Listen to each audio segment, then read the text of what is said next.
qui est important aussi, c'est de trouver l'équilibre entre quelque chose qui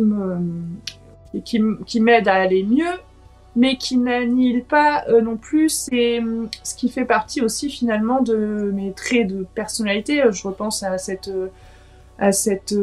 cyclothymie et qui est souvent accolée à ces gens créatifs et artistes, où on a vraiment ce cycle qui correspond à une production et un repos après la production artistique. Donc c'est trouver l'équilibre entre je n'entre pas dans quelque chose d'extrême, donc je trouve l'équilibre avec des produits, avec un tas de choses, mais pas quelque chose qui soit fin et qui ne va pas non plus me couper de qui je suis, parce que ça fait aussi partie de moi, qui va enlever le négatif ou ce qui m'empêche d'avancer dans mes projets, dans ma vie, ce qui m'empêche d'aller bien. Donc c'est hyper complexe.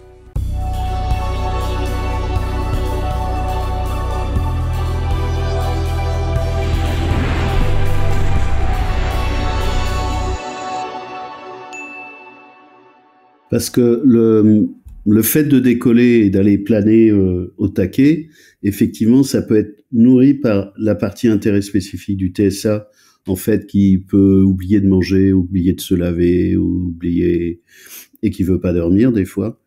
Et puis le HPI qui en profite pour avoir le cerveau qui part au taquet. Ce qui pourrait être intéressant, c'est de trouver des marqueurs invariants. Je suis sûr qu'il y en a. Mais quand on est dans la piscine des deux côtés, c'est compliqué. mais d'avoir des marqueurs, comme moi je vois des marqueurs pour le HPI, atypique, hein, bien sûr, des marqueurs pour le TSA, des marqueurs pour le TDA, certains marqueurs pour le 10, sachant qu'il y a des choses qui appartiennent à l'ensemble du spectre, comme le contrôle mais je pense qu'il y a des choses qui n'appartiennent que singulièrement à chaque spectre. Et croiser ça, ce qui pédagogiquement serait passionnant, hein. Moi c'est ma partie recherche qui m'intéresse. C'est un peu les échanges avec Marianne Bélanger, mais on aurait pu, quand on a rediscuté avec Marianne, elle me dit il y a plein de choses que je t'ai pas dit, il faudrait que tu viennes dans notre clinique au Québec et qu'on travaille là-dessus et continue à faire de la recherche sur ces combinatoires. Et encore, on n'a pas parlé de cyclothymie. C'est comment circule la cyclothymie là-dedans, comment elle se nourrit, comment elle supporte, comment les autres spectres rentrent. Est-ce qu'il y a une prévisibilité sur les temps de cyclothymie? Et puis il y a un truc, on est passé un peu rapidement, c'est aussi les hormones, parce que ça rajoute du bazar au bazar. C'est un ensemble de bordel à gérer quand même, furieusement. Oui, comment voulez-vous qu'elle aille à l'école, qu'on ait une vie classique? Enfin, c'est vrai, quand on passe déjà les 3 quarts, enfin pas les 3 quarts, mais la moitié de sa journée à se réguler, à se prendre en compte, à faire son yoga pour être bien, à noter son journal pour que son humeur, voilà, on jetait sur le... C'est hyper compliqué. Plus oui, effectivement, les hormones du cycle féminin qui sont aussi particulières et où la cyclothymie est totalement fait partie effectivement de ce cycle. Alors, et donc les cycles se chevauchent, ce qui est complètement fou. Donc il y a un moment aussi, une espèce de... Il y a un lâcher prise. Est-ce que vous avez mis en place une espèce de contrôle du temps pour voir s'il y a des cycles identifiables ou pas? Alors moi j'avais fait un cahier, j'avais pas identifié. Moi je l'ai fait pour moi sur plusieurs années, sur 4 ans il me semble. Et c'est pareil, il y avait pas de choses qui ressortaient. Après effectivement un projet hyper stimulant, mais où en même temps il y a une dose de gros stress parce qu'il y a un timing, etc. Enfin, il y a des cocktails qui sont explosifs quand même. Et par exemple, il y a des choses moi que je n'accepte plus. Enfin voilà, où il y a un moment il faut se réguler, se protéger. Et par exemple, Lily Rose, elle aime beaucoup la danse classique. Et en fait, moi je lui ai dit, je suis semi-ok pour que tu partes dans ce domaine qui est très rigoureux, parce qu'elle est très perfectionniste, etc. Et je lui dis, nous, on est des êtres d'équilibre et de tranquillité, pour avoir fait l'expérience, voilà, de burn-out ou de choses comme ça. Et bon, c'est difficile, en fait, d'un côté, j'ai envie de la soutenir dans cette envie. D'un côté, je sais que c'est un domaine qui est hyper exigeant, enfin, la connaissant en plus avec son exigence naturelle et toute cette rigueur, etc. J'ai peur qu'elle se crame, quoi, en fait, qu'elle se... C'est un peu le film Black Swan, quoi. C'est exactement ça. C'est tout, L'idée la que je, santé mentale. l'idée que je m'en fais, c'est qu'avec sa maturité, son intelligence et les alertes qu'elle a, s'il faut qu'elle s'arrête avant, elle le fera. Mais peut-être, et je vois plus ça chez des femmes que chez des hommes, elle a peut-être besoin d'aller au bout d'un processus. Plutôt que, ça sera moins pire d'aller au bout et de constater qu'elle est allée au bout du bout et que l'étape d'après, elle est trop dangereuse, que d'être arrêtée avant de quelque chose qui la passionne. Exactement. Enfin, ce sont des réflexions que je me suis faites. Enfin, de toute façon, même dans ma philosophie pédagogique, je me vois rien lui. Enfin voilà, je ne peux que lui donner quelque part mon avis, mais qui n'est que mon pauvre avis. Mais voilà, mais après, je ne vois pas Lily Rose, voilà, si je veux l'arrêter, elle le fera 2 fois, et moi je suis pareil. Donc, à part faire ses propres expériences. Oui, c'est Mais ça. bon, voilà. Mm, mm. Mais ce qu'elle aura appris pourra être utilisé en termes de compétences transverses dans d'autres champs disciplinaires, parce que c'est une vraie discipline, c'est comme un art martial. Hein. Mais ça met en jeu le corps, ce qui, je pense, est un sujet intéressant pour le TSA. J'avais une question, est-ce que pour le TDA, elle a des traitements ou pas? Non, en fait, c'est vrai que justement, avec cette adaptabilité avec l'instruction en famille, etc. Enfin, moi, je m'en fiche si. Alors, déjà, on a aménagé, on fait des temps très courts quand on est ensemble. Par exemple, on va faire des maths pendant 10 minutes. Donc, limite, peut-être que je cultive son TDAH, mais moi, c'est vrai que quand je suis allée à des conférences sur le TDAH, moi, à chaque fois, tout ce que j'entends, je me dis, mince, c'est quand même beaucoup des choses qu'on retrouve chez les créatifs et qui sont des atouts. Alors après, effectivement, les créatifs, pour mener des projets jusqu'au bout, il faut qu'ils soient concentrés et qu'ils s'attellent à la tâche. Mais pour moi, il ne faut pas tout vouloir gommer ou lisser. Mais c'est vrai que quand on se retrouve dans le système scolaire classique, il y a peut-être ce besoin d'être beaucoup plus centré, mais qu'on n'a pas ici du coup. Donc en fait, si elle a besoin d'aller courir, faire 4 fois le tour de la maison entre maths et sciences, bah, elle le fait en fait. Donc il n'y a pas... pareil, elle a été diagnostiquée dysgraphique. Bon, on était dans l'urgence de la phobie, etc. Donc on n'a pas du tout ça, on l'a mis de côté. On était dans le diagnostic TSA, etc. Et en fait, elle aurait dû faire de l'orthophoniste. Alors je dis pas qu'il faut pas aller chez l'orthophoniste. Mais en fait, elle a appris à écrire plus tard. Je crois qu'elle avait 9 ans. Mais à son rythme, en fait. Et alors, après, elle a écrit des pages et des pages et des pages. Donc c'est vrai que quand on n'a pas le timing scolaire à respecter, bah en fait, il y a des choses qui ont moins d'importance. J'en parle dans certaines des conférences. Les psychiatres que j'ai rencontrés en alternative à la Ritaline, au Concerta et ces autres produits, pour lesquels j'ai entendu des résultats tout à fait satisfaisants pour des gens, qui m'ont donné, pour moi, j'ai aussi ça, deux produits en plus naturels qui s'achètent sur Internet, c'est LTO3. C'est des oméga 3, de la L-théanine, je crois, enfin quelque chose en fait qui régule les humeurs et puis qui peut servir à un certain nombre de personnes. C'est fait par un labo canadien qui s'appelle RB Concept, tout le monde vend la même chose avec des oméga 3 et le psychiatre qui était venu sur ma chaîne, mais j'ai entendu avec d'autres aussi de ce qu'on m'avait conseillé. C'est un produit qui s'appelle HX4 d'un laboratoire qui s'appelle Nutrixeal à Grenoble, avec des choses un peu similaires, mais le cocktail est différent. Qui permet, moi j'ai testé les deux, j'ai les deux que j'utilise quand je dois faire des trucs qui m'intéressent pas. J'en ai beaucoup moins maintenant, mais dans une partie de ma vie j'en ai beaucoup. Qui me rendait fou, c'est même sous contrôle ma tête s'en va. Pourtant j'ai l'habitude de tout contrôler. Et j'ai vu d'excellents résultats de ces produits type produits naturels. Résultats sous 48-72 heures, même beaucoup plus tôt parfois. Globalement, si quand on a pris la boîte, le traitement, il n'y a pas d'effet, bah faut pas assister. Il y a des gens à qui ça fait rien, il y a des gens à qui c'est aidant. En fait, c'est juste des tests. Et l'avantage, c'est que c'est pas de la chimie qui fait peur, mais vraiment, j'ai des retours de gens qui sont très satisfaits du concertant microdose ou de Ritaline en microdose. En fait, c'est beaucoup des systèmes de réglage.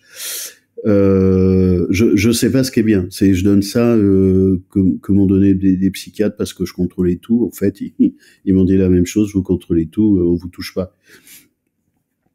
Mais on peut commencer par ça. C'est une bonne idée justement de commencer par ça et justement s'alerter mais si il n'y a pas d'effet et qu'on a toujours des choses quand même, qu'on vit des choses, donc ça peut être effectivement une bonne idée.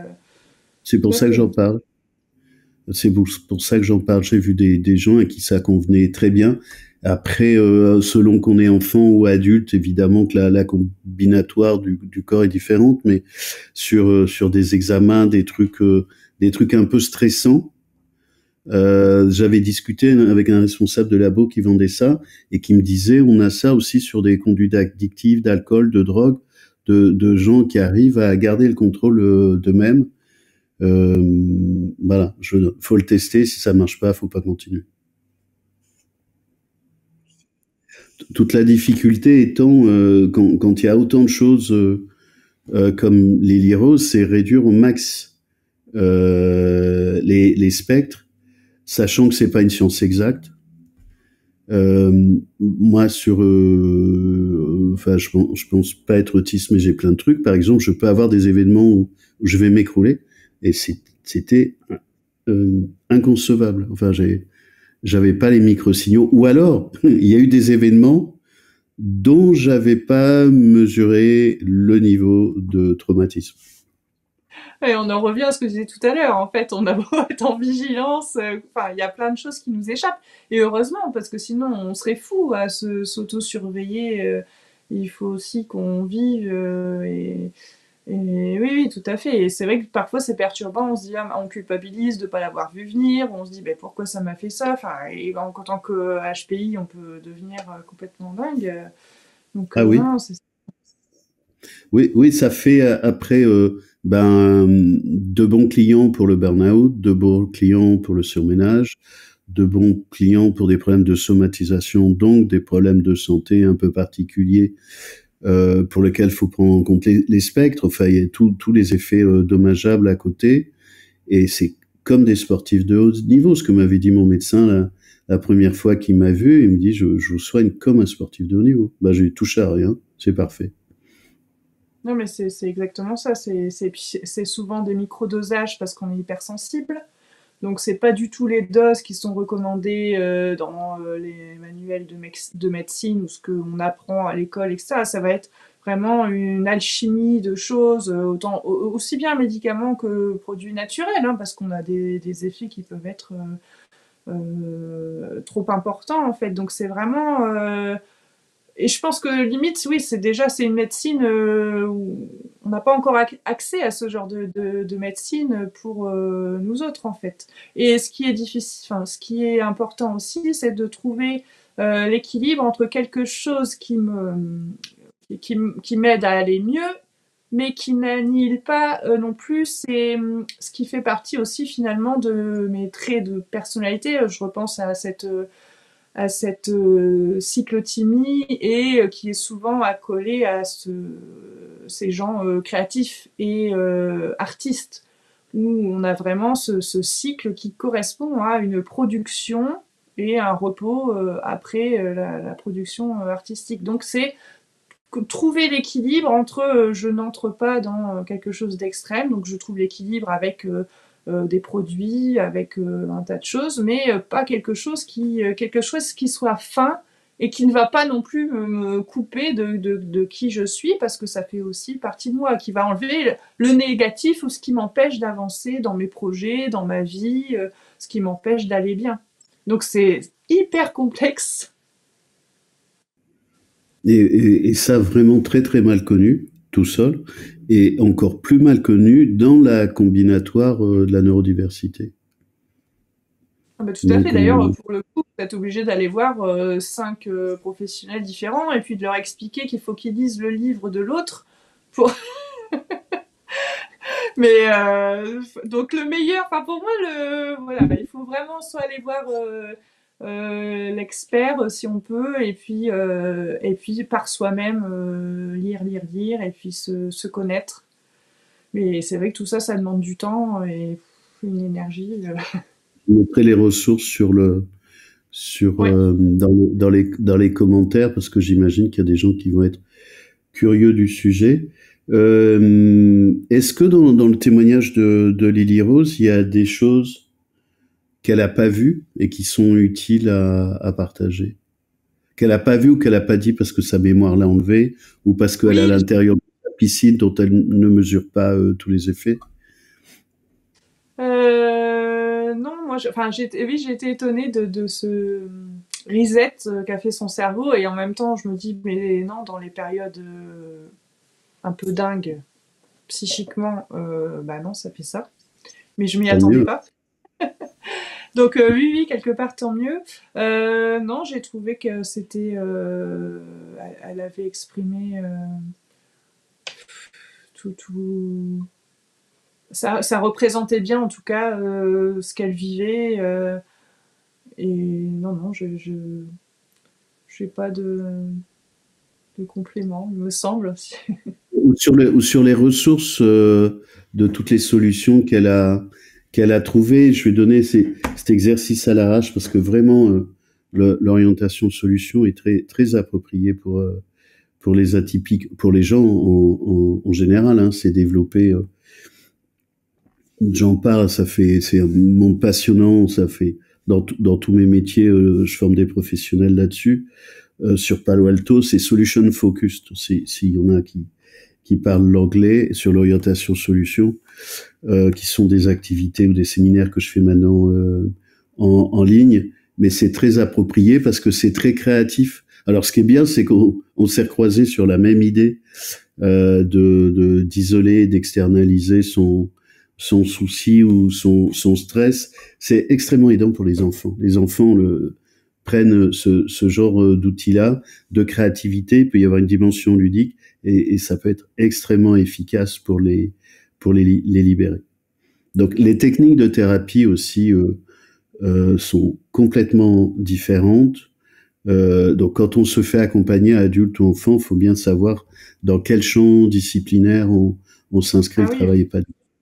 mais c'est vrai qu'elle a exploré pas mal de choses pendant la phobie scolaire. Bon, voilà, elle a fait de l'hypnose, elle a fait du reiki. Enfin, on a vraiment tout essayé, l'homéopathie, etc.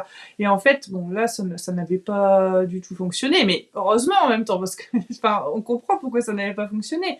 Mais il y a des choses, effectivement, que parfois il faut peut-être réessayer. Ou là, elle avait eu des soucis avec son ventre, donc elle a consulté une nutritionniste. Ça a hyper bien fonctionné. Bon, elle a retiré lactose, gluten, et puis tout ce qui était très gras le matin. Elle mangeait du beurre de cacahuète, alors pas une tonne, mais en fait son foie ne supporte le matin, c'est vraiment verre d'eau et pain sec, quoi, limite. Et il y a plein, et comme elle, bah, c'est vrai que quand elle a dit il faut essayer des choses, il faut expérimenter, tester, sincèrement, c'est vraiment oui, c'est vraiment ça, quoi, parce que voilà, nutritionniste, ça peut prendre tellement de formes en plus. Les mots peuvent se loger partout, et c'est vrai que c'est à nous d'aller chercher, parce qu'il y aura personne qui viendra, en général, hein, peut-être voilà, mais il faut vraiment. Et non, voilà ce qu'elle a mis en place. Bon, le yoga, ça l'aide beaucoup. La méditation aussi. Effectivement, son application sur les émotions. ChatGPT aussi. L'autre jour, elle vient me voir, elle me dit Maman, je n'ai plus besoin de toi, j'ai ChatGPT. Je me suis dit Ah bon. Et ça sert pourquoi? Eh ben, on lui avait demandé comment réduire l'anxiété, donc il lui avait donné des conseils sur quelques. Alors, je ne sais plus les techniques. Il y avait sûrement la respiration en carré ou quelque chose comme ça. Enfin, donc, ça lui quelque part, ça, elle s'est dit tiens, j'ai toujours sur moi, même si maman n'est pas dispo, peut-être quelque chose qui peut répondre, en tout cas, rien que le fait que quelque chose réponde à son interrogation, son trouble, etc., déjà, ça la rassure un peu. Et donc, en fait, les outils peuvent être créatifs et variés. Moi, je m'attendais pas à ce que l'intelligence artificielle vienne à son secours. Et donc là encore aussi, elle s'est laissée aller à son intuition, comme elle nous l'a dit. Et en fait, moi, ce que je retiens, c'est que les enfants, ils sont aussi pleins de sagesse. Et quand on les laisse s'exprimer, en fait, ils nous disent et ils ressentent et ils expérimentent des choses. Et en fait, il faut les accompagner. Et puis, Faut plus accompagner ça. J'ai un ami qui a de l'autisme, en fait, il se sert de ChatGPT pour communiquer avec les neurotypiques. Parce que ChatGPT est un neurotypique. Et en fait, c'est un vrai neurotypique, hein, il est constitué comme ça. Et en fait, il va chercher ChatGPT pour arrondir ces formes de mails qui sont quand même à la machette, pour mettre toutes les formes de politesse qui servent à rien, mais qui sont utiles pour interagir avec les locaux. Et il me dit, ça m'a changé la vie. Mais c'est excellent. Mais oui, mais voilà des utilisations intelligentes et qui aident vraiment. Mais c'est super. C'est excellent. Bah, le but aussi de l'échange qu'on a là, c'est que ça ouvre de la créativité, que ça donne des idées, que ça laisse pas les gens en désespoir, trouver des réseaux, trouver des ressources. Évidemment, comme je dis souvent, il faut qu'on soit notre propre médecin, pas à la place des autres médecins. C'est-à-dire que il y a tellement de caractéristiques. Les médecins, il y en a tellement de moins en moins qui n'ont pas le temps, qu'il faut qu'on serve un peu de chef d'orchestre, évidemment en trouvant des professionnels, évidemment en s'entourant de spécialistes, mais ces spécialistes euh, sont spécialistes de la maladie, pas du malade. La seule personne spécialiste du malade, c'est moi. Et il faut absolument qu'on garde cette dimension-là, qu'on augmente nos compétences médicales, bien sûr, en trouvant des bons professionnels, mais l'assemblage, les raccords, la complexité, si on trouve des professionnels pour ça, tant mieux. Ils sont extrêmement rares. Et puis de toute façon, comme dans tous ces spectres, on veut garder le contrôle, autant le faire utilement en s'entourant évidemment de gens compétents. Mais on peut pas se sortir de ça, on peut pas être objet, il faut qu'on soit sujet et on remet pas notre carcasse entre la main d'un tiers, surtout pas. Oui, tout à fait. Surtout une carcasse complexe. Bah, Finalement, si on a un avion de chasse, on va pas le faire réparer au garagiste du coin, hein, parce qu'il va le réparer avec des marteaux et des clés à molette, et ça va pas le faire. Non, non, il faut c'est des exact. trucs adaptés. Et puis même, enfin, il y a tellement de niveaux de complexité, on a accès à de l'information. Évidemment, il faut aller la tester. Évidemment, on peut faire de la recherche. Il faut faire beaucoup de recherche, mais moi, j'échange beaucoup avec tous les professionnels que j'ai en magasin. Oui, tout à fait. Pas hésiter à poser des questions, enfin pas à les confronter, mais en tout cas y aller avec ses sources, ses informations, et puis. Mais voilà, aussi patient expert, ça existe. Et moi, j'ai eu des médecins généralistes qui venaient pour que je leur parle du TSA au féminin, en fait. Donc, Elie Rose, c'est un peu le travail qu'elle fait aussi quand elle fait des interventions et qui a médecin généraliste, psychologue. Enfin, voilà, il faut désacraliser aussi ces personnes. On peut on peut leur parler, leur poser des questions et puis échanger sur des choses pour faire avancer Et certains sont très à même, voilà, envie d'apprendre, de continuer à apprendre des choses, et ils savent très bien qu'ils ne sont pas, voilà, qui n'ont pas tout en tête et qui ne peuvent probablement pas. Donc oui, il faut prendre confiance aussi en soi, en ses ressentis, et puis se nourrir de ressources pointues, et puis y aller. Et patient expert, faut bien savoir que c'est un mouvement dans le milieu médical qui existe. Bénédicte, donc le médecin sans doute un des plus diplômés de France qui est venu sur ma chaîne, elle a travaillé, elle a fait de la recherche sur la dimension du patient expert. J'ai un ami chercheur en Suisse qui travaille sur cette dimension-là, et ce sont des choses qui font aussi dans certains services d'hôpitaux en Suisse où ils utilisent le patient en contribution. C'est un mouvement dans le champ des pratiques médicales. Alors, c'est pas le plus partagé, on est d'accord. Mais c'est quand même une vraie réalité avec un champ disciplinaire et des gens qui travaillent là-dessus, des médecins, hein, je parle des soignants, des chercheurs qui essaient de promouvoir cette dimension-là.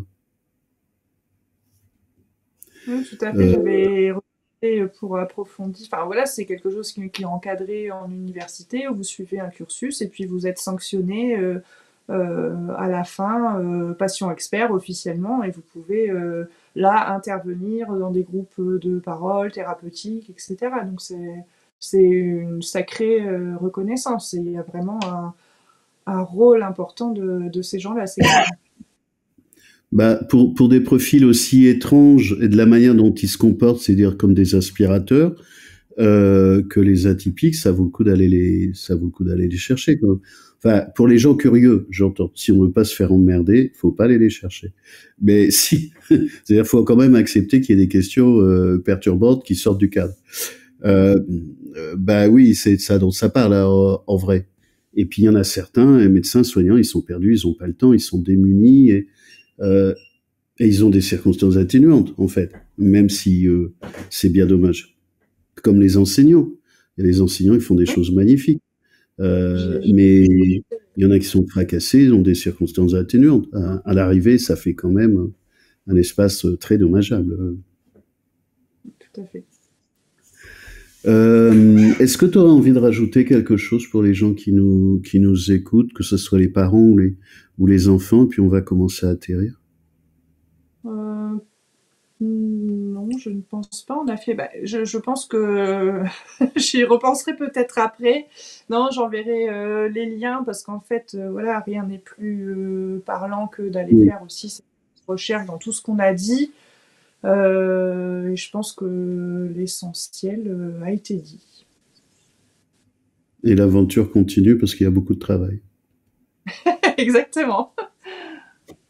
Et est-ce que dans l'association d'instruction famille, il y a des échanges spécifiques, HPI, TSA, TDA, ou pas? Euh, En fait, on est vraiment dans quelque chose de très ouvert d'esprit, où il y a moins ce côté catégorie. En fait, j'ai l'impression que tout le monde s'en fiche un peu. Enfin, voilà, parfois on a des messages. Ma fille aussi était à ça, elle est aussi en instruction en famille, donc elle s'envoie un petit message et tout. Mais c'est pas.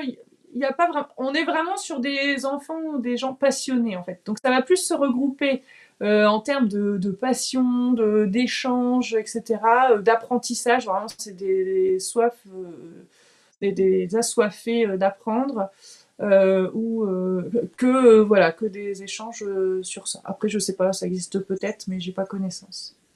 Non, je comprends, c'est au cas où, et je comprends très bien que le fait d'occulter ça, ça permet de rester sur le système familial, le système éducationnel, les modes opératoires, les outils, les méthodes, ce qui est sympa. On peut pas être partout non plus. Ouais, c'est ça.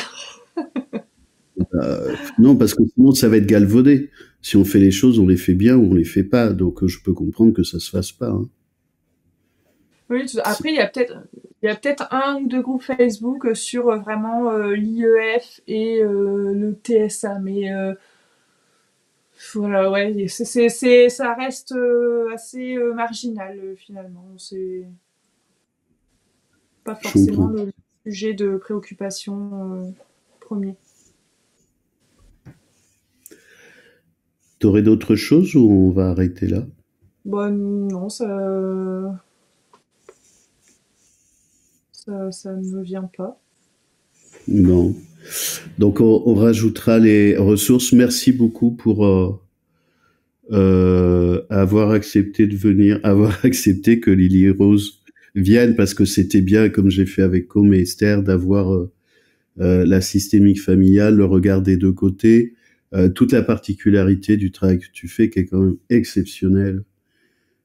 Et que les gens peuvent trouver sur ton site qu'on va mettre effectivement aussi en ligne. Il y a des vraies contributions pédagogiques, des témoignages, tout en étant concerné, tout en parlant du truc avec des Le bonnes mémoires. bordel! Mais oui, c'est ça du bordel. Parce que c'est facile du bordel d'en parler quand t'es pas concerné. Tu vois, c'est comme tous les gens qui parlent des HPI atypiques, ils sont juste HQI neurotypiques, tant mieux pour eux. Mais enfin bref, ils connaissent pas le sujet. Mais quand tu as les doubles miroirs, que tu dois, comme c'est toi l'adulte, tu dois gérer le bordel toute seule, le tien, pour gérer celui de Lily Rose qui vient te chatouiller de temps en temps, j'imagine bien. Tout ça, plus la mise en conformité de l'école, plus ses processus, plus ton travail, ben, Oui. Plus après, j'ai pas parlé de mes mots physiques, mais c'est pareil, hein. Bon, voilà, là, c'était pas du tout le sujet, mais on a aussi voilà, d'autres trous, enfin, endométriose, scoliose, enfin, je veux dire, mis bout à bout, moi, je ne sais. C'est vrai que, voilà, les mots physiques aussi, parce qu'il y a plein de choses sous-jacentes aussi au TSA, la cyclothymie. J'en parlais avec mon psychiatre, hein, qui me disait aussi un lien endométriose et cyclothymie chez les femmes. Il y avait vraiment, il avait bon. énormément de patientes. Ouais, ouais, ouais, ouais. Donc ça fait beaucoup. Moi, ce dont je parle sur les questions de santé, c'est qu'il y a une surreprésentation d'endométriose chez les femmes HPI. Que Ah je ne oui, sais pas quantifier. Ouais, ah oui, oui, oui, oui, oui, oui, c'est très, très fréquent. d'accord. Avec des étrangetés, c'est des endométrioses qui arrivent et qui peuvent partir brutalement. Ou de la Mmh. même manière, pour les femmes HPI, d'avoir des règles précoces ou tardives et ménopause précoce ou tardive. Même des fois, la Mmh. ménopause elle arrive et ça repart. Ah, Tant qu'à faire à être atypique. ah, mais c'est ça. Eh ben même, j'en ai jamais parlé. Il y a beaucoup de choses dont j'ai jamais parlé, mais quelqu'un, il y a pas longtemps, elle a perdu la vue à la ménopause, aux règles, elle a retrouvé la vue à la ménopause. 30 ans dans le noir. Et quand je l'ai vue pour Incroyable. un bilan, ça fait 1 an qu'elle voyait. C'était lié aux hormones. Le niveau du poids des hormones. Il faut que je trouve Ah quelqu'un non, qui mais vienne me parler des hormones. c'est fou. C'est fou, hein. Ouais, ouais. Enfin, de ce que je vois, moins pour mes parties de recherche sur la douance et aussi sur l'autisme, mais depuis plus longtemps sur la douance, l'impact des hormones chez les femmes, Ouais. ça, j'ai jamais vu, hein. Ça, c'est il y a pas longtemps, il y a, je sais pas, 3 C'est mois, dingue. 4 mois. La Et personne me tu dit, je recommence à voir depuis 1 an. J'ai pas vu pendant 30 ans. C'est incroyable. Et tu as les hormones, le microbiote et l'alimentation. Je trouve que là, quand on aura évolué dans tout ça, à mon avis, on va faire un bond en avant dans tout le traitement de, de- du corps et de l'esprit. Oui, moi je suis soigné pour le microbiote et l'alimentation. J'étudie la médecine depuis 20 ans, y compris très égoïstement pour ma carcasse qui a été fait en tôle ondulée avec du chinois et ça tient pas, ça tient pas la longueur. Euh, donc, non, ça c'est chiant, hein. Ça c'est vraiment très pénible. Mais comme le problème des atypiques, c'est le premier cerveau et pas le deuxième, donc on fout le feu dans le ventre.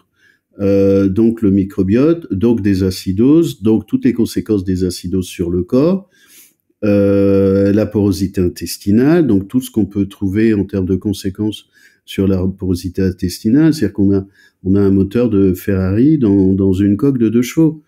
Forcément, c'est pas adapté hein, comme truc. Ah bah, c'est pas les bons matériaux. Hein. Donc ça c'est un vrai sujet Et là où neurotypique est plutôt sur du cognitif et du mental, en termes de processus de conscience ou de fonctionnement, c'était un peu l'objet de l'interview avec Philippe Guillemont. Atypique, c'est le ventre. Le bordel, c'est le ventre. Le feu, c'est le ventre.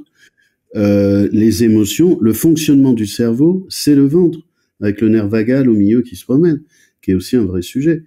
J'espère je vais avoir une interview sur le sujet du nerf vagal, qui fait la connexion entre les deux cerveaux. Les deux sont connectés. Mais parlons d'atypique, c'est le ventre. Il y a un vrai sujet sur le sujet du ventre qu'il faut bien vérifier, et évidemment qui est beaucoup plus complexe chez les femmes que chez les hommes. Tout à fait.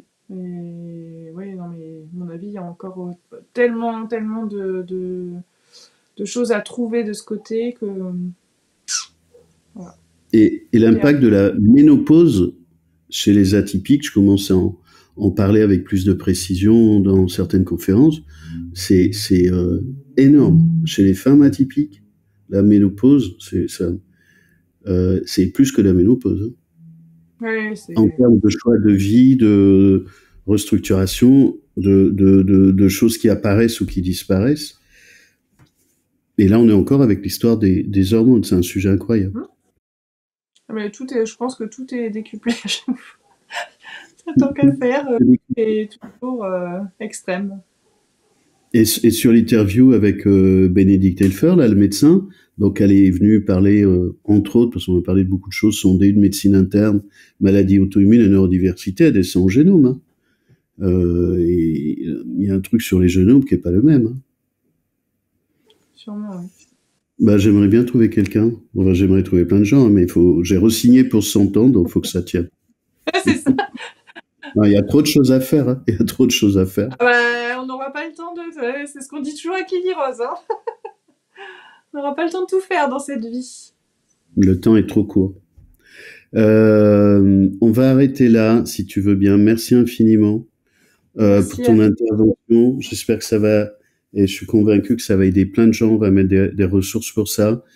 Sur le témoignage de Lily Rose, et vraiment, c'est aidant pour les enfants et les jeunes d'avoir quelqu'un sans filtre qui parle de sa vraie histoire. Il n'y a pas de traduction, il n'y a pas de masquage sur le sujet. Et ça vient toucher, ça c'était étonnant, ça vient toucher des adultes parce que ça réveille l'enfant qu'ils ont été et ça redonne des informations à l'adulte qui sont.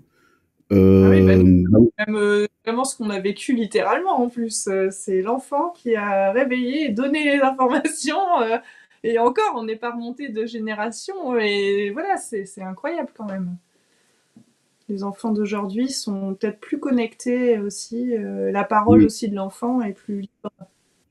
Ah, si on les sabre pas, hein, quand même. Sinon, on leur coupe les antennes. Hein. On coupe les antennes, on coupe les ailes, on coupe les jambes. Merci beaucoup. On rajoutera les ressources dans les vidéos et dans les commentaires. Ça marche. Bah voilà, c'était encore un beau voyage avec une autre combinatoire, avec cyclothymie qui est vraiment très très peu connue. Tout le bazar que ça peut faire, on l'a vu d'une certaine manière avec Mathilde, on le revoit avec Lily Rose et Dorothée. Ça requiert 1000 précautions, ça requiert aussi qu'on se débrouille tout seul pour beaucoup de choses. Parce qu'on ne trouve pas forcément les bons professionnels, et s'il y en a, et tant mieux, il y en a, faut les garder, mais ils sont aussi beaucoup fatigués et épuisés. Donc une nouvelle émission avec toujours le même objectif, hein, c'est vous donner de l'info utile, pédagogique, qui servent pour les parents et pour les enfants. Surtout comme je commence à le répéter à chaque fois, protéger les enfants et surtout protéger les enfants et surtout protéger les enfants qui sont aussi en grande difficulté. Un rappel pour ceux que ça pourrait intéresser, on va le mettre aussi avec Gaëtan en ligne. Donc notre livre est sorti cette année avec Élodie Crépel, 52 clés pour trouver des solutions, orienter solutions aussi, ces clés, sur 4 saisons. On a fait comme en cyclothymie ou comme Lily Rose, on a fait les saisons, parce qu'on rentre pas dans la nuance avec toutes les saisons. Ça peut servir à tout le monde de la neurodiversité ou neurotypique, hein, qui est une autre forme de neurodiversité, sur des solutions, en tout cas aller poser des questions sur des thématiques qui peuvent concerner tout le monde. Ça s'appelle c'est décidé, je change ma vie, et de se prendre en main et de se prendre en charge, parce que c'est assez nécessaire. Mais de trouver des ressources, ça a été un peu l'objectif de notre année de travail pour faire ce livre sur l'orientation solution. Si ça vous intéresse, j'ai formé plus de 4000 personnes et des professionnels pendant plus de 20 ans en France et en Europe. Pour des soucis de santé, je peux plus faire tous ces voyages longs. Tout est digitalisé depuis cette année 2024. Donc ce que je faisais en 3 jours en présentiel, maintenant c'est l'équivalent de 5 jours en distanciel. Des journées en e-learning où j'ai pu sortir tout ce que j'avais dans les placards. Donc il y a énormément de choses. Il y a une journée tout public pour tout le monde, pour les gens, pour mieux fonctionner, communiquer en famille, avec les amis, un peu comme de la communication non violente dans l'idée. Et pour les professionnels du conseil, de la pédagogie, de l'enseignement, de la formation, de la thérapie, un cycle professionnel en plus, en 2e niveau, avec deux journées en e-learning, 2 programmes e-learning XXL, hein, qui valent à peu près 1 journée et demie de présentiel. Un sur tous les champs disciplinaires, théorique et la posture, ce qui fait que vous pouvez contrôler tout ce que je raconte. Un programme sur des outils pratiques opératoires. Orientation solution était un de nos corpus à un média de coaching quand j'étais co-directeur pédagogique, et on avait le plus haut niveau d'accréditation en France sur le coaching. Et je poursuis pour le niveau professionnel. Il y a 2 journées en présentiel Zoom pour faire des retours d'expérience, stabiliser tout ça et faire des ateliers. C'est juste un truc magnifique, c'est de la magie. Et c'est très organique. Enfin, c'est Palo Alto, c'est Milton Erickson, hein, qui a produit l'hypnose ericksonienne avec Rossi et d'autres gens. J'ai été formé à ça. Erickson, Gregory Belson, Milton Erickson, Pat Václavic, Steve De Chazer, Bill Hanlon. Moi, je me suis formé avec Bill Hanlon en 2002. Voilà, sur ce monde magnifique, sur les nouvelles.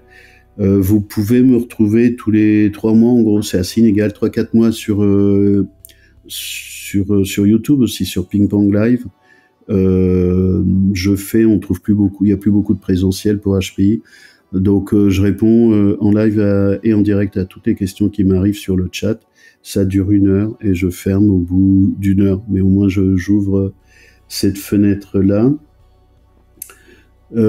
Pensez à vous abonner si vous voulez, pour suivre un peu l'actualité, pour nous aider à faire monter la chaîne, parce que l'algorithme il aime ça, il mange des pouces et il mange des abonnements. Si ça vous intéresse, hein, sinon vous perdez pas de temps. Et puis vous avez la possibilité quelque part sur le lien de faire un don sur la chaîne si vous considérez que c'est utile pour vous. Et puis voilà pour cette fois-ci. Prenez bien soin de vous. Faites attention de ne plus avoir peur. La peur est destructrice, même si on a plein de raisons d'avoir peur et d'être en colère. Pour la santé de chacun, c'est bien d'arrêter d'avoir peur et d'être en colère. Je vous dis ça, moi j'ai les 2, hein, bien sûr. Mais c'est bien de faire gaffe. À bientôt.